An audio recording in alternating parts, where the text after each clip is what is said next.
Hi YouTubers, well it's time to start another DIY boombox project.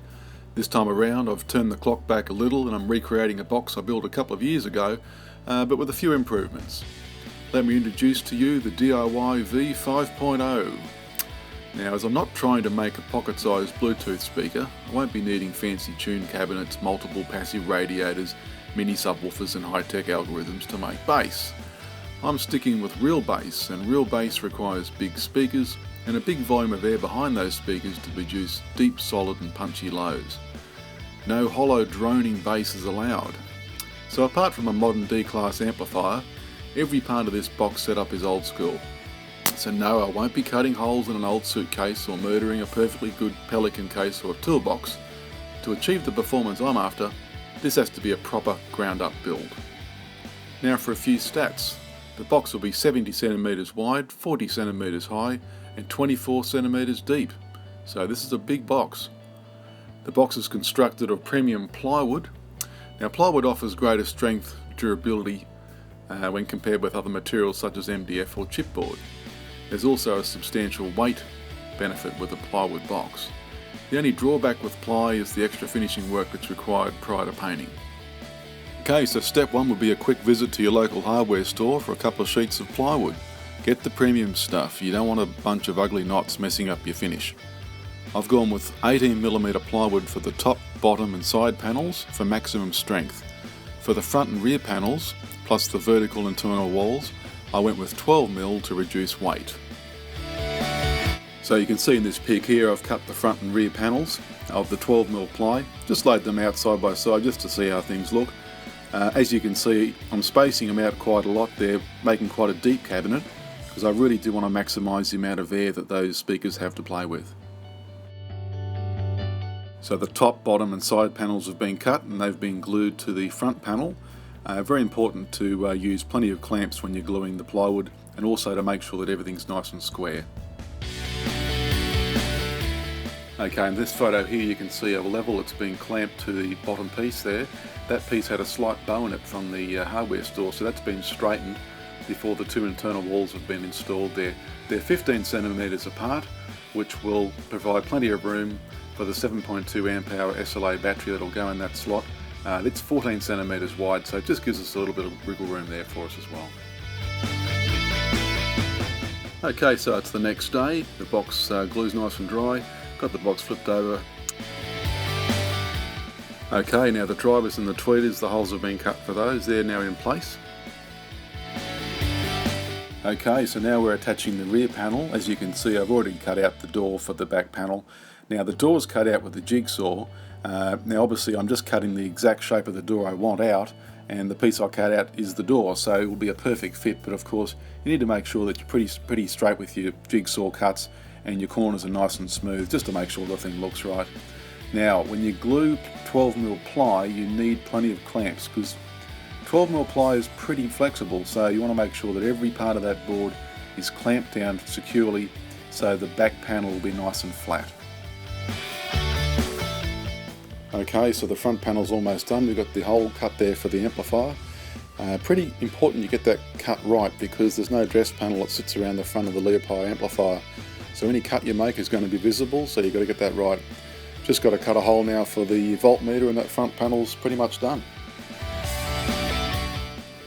Okay, not a lot to see here. I've just about to start the sanding process. This pretty much took me a whole morning of sanding to get this right. Once the sanding work was done, then I got the router out and I routed all the corners just to give it a nice smooth finish. So there's your rear panel there with the removable door in place. Next job was to sand all the exterior surfaces. After many hours of sanding, filling and more sanding, it was time for some spray paint. I used a 2-in-1 undercoat primer before applying 6 coats of flat black enamel paint. Fast forward a few steps there with the installation of the speakers and the crossovers. Pretty basic stuff. Here we have the back cover removed, and we can see the amplifier sitting there on its shelf. All the necessary cabling running through to whatever needs to be connected. Battery positive negative, custom bracket made up there. And as you can see, just at the top of this photo here, you can see the Bluetooth receiver, where I've got the antenna pointing toward the front of the box, and it's a suitable distance away from the amplifier so the metal of the actual amplifier won't affect with the signal. And here we are, all completed and ready to go. Got the leather handle on there.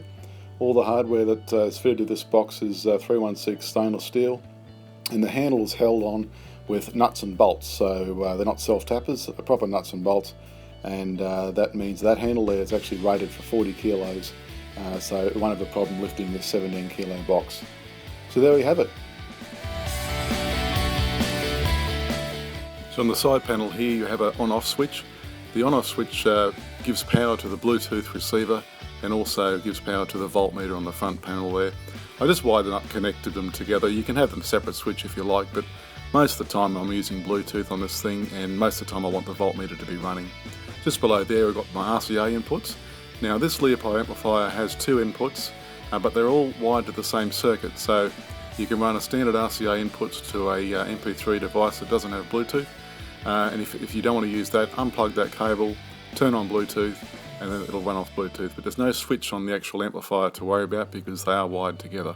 Just below there you've got your 2.5mm jack, female 12 volt DC with a positive center pin, just a standard charger. We've got a power tack here, it's an automatic charger, charges at 600 milliamps, and that can be connected all the time, so you can leave the unit on charge 24 hours a day, 7 days a week. The automatic charger just gives that SLA battery just a nice little trickle charge and top up if needed. Otherwise it lays dormant. So that's an important thing to have, where you can actually run the unit and have it charging at the same time. And you can run this unit as hard as you like. If it's on charge and you were to finish your cranking session and you want to turn the amplifier off, as soon as you turn the amplifier off, the charge light on the charger turns off as well, because that battery is still 100% full. In the next couple of days I'll be installing a USB charger just above the power switch there, which will enable you to charge two devices at once. So if you want to charge up your iPhone or whatever, you can certainly welcome to do that on the side panel. The 7.2 amp hour battery gives you around 2 days runtime. It's an incredibly long runtime. This amplifier is extremely efficient, and the whole reason why I used a D-class amplifier instead of just using a car stereo is power consumption. Those D-class amplifiers use 1/7 of the power draw of a standard old school AB amplifier. So D-class is the way to go.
Oh, yeah.